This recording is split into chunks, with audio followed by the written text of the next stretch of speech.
When Rich Rosen and Anna Marie Pavlik moved to Austin from Minnesota in 1985, they didn't realize that their garden life would take such a twist.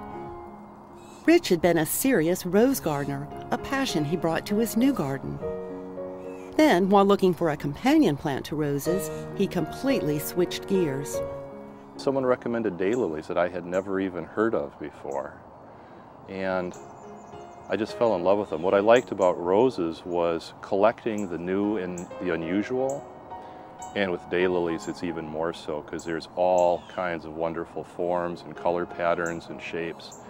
And so the roses got to be a chore, and I've now got way more daylilies than I ever had roses, but they're easier to take care of.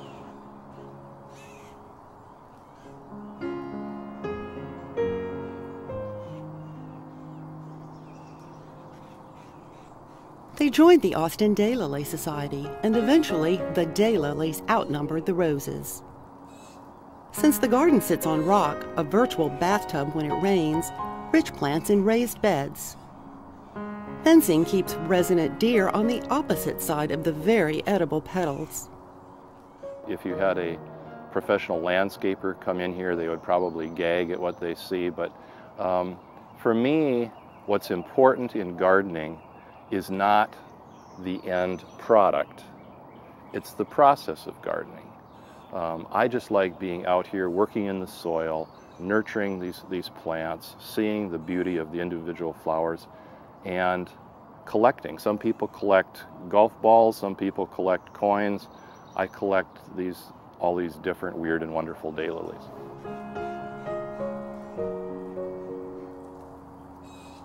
He plants evergreen varieties, choosing ones for early, mid, and late flowering to extend the blooming season. He also threads other plants, including roses, into the design.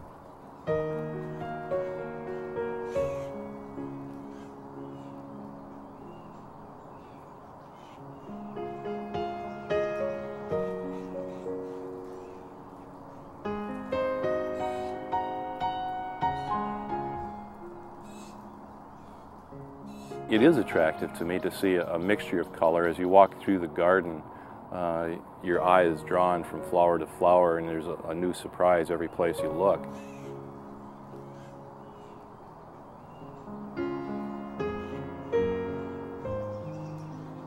I'm definitely a flower person. I like color in the garden.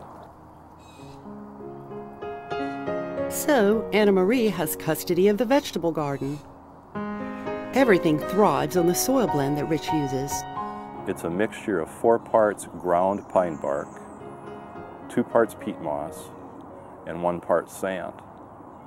And it has had such a significant impact on the daylilies that where I am using that soil, the daylilies grow so much better that I'm coming to realize I'm going to have to move the daylilies farther apart. I used to plant on 15 or 16-inch centers, and now that the daylilies are growing better, I think I'm going to move that out to like 18 or 20-inch centers. He's always working beds to make room for new finds. But daylilies are pretty adaptable about their conditions. They accept partial shade as long as they get light. They also like full sun, but in Texas summers appreciate an afternoon shade break. Since Rich grows for exhibition as well as garden pleasure, he protects with shade cloth in the hottest months.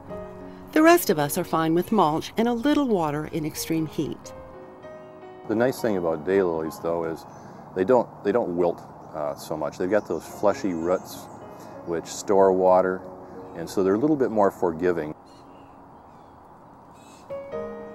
They're also fun to hybridize to create name brand plants of your own. Rich is now an exhibition and garden judge, but as newcomers to town years ago, it was through garden clubs that he and Anna Marie met new friends and new plants. When you talk with the average everyday person about gardening the way I garden, they tend to look at you like you're crazy. But when you join a plant society, then you're with kindred spirits who know exactly what you're talking about. They feel the same way. You can talk about this hobby that you really enjoy with people who understand. Gardeners certainly understand that plants foster other channels of expression and artistry. Rich designs the garden's stepping stones.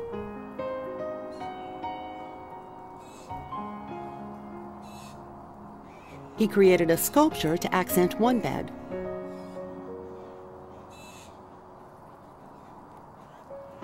Anna Marie, now a full-time artist who exhibits nationally, wants her work to direct attention to the value, beauty, and mysteries of the environment and how people relate to it.